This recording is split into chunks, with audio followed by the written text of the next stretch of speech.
Hi guys, welcome to my channel. I'm gonna be doing what are we doing? I'm gonna be doing a dreadlock detox today. Here's my patient. Girl, I know you lying.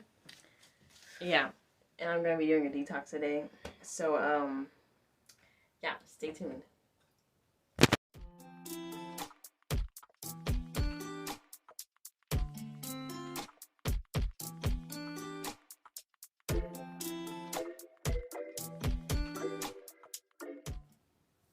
Put a little more.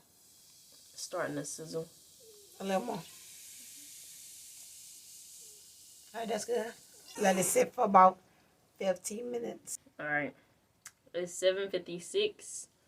So we'll check back in 15 minutes. This is what the water ended up looking like. See how dirty it is.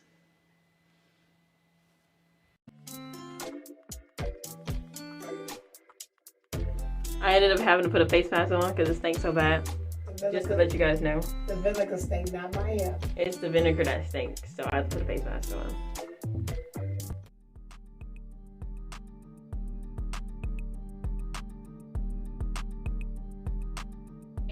Go. I just felt water. I was wondering what's going on.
I'm gonna just continue to wash our hair afterwards.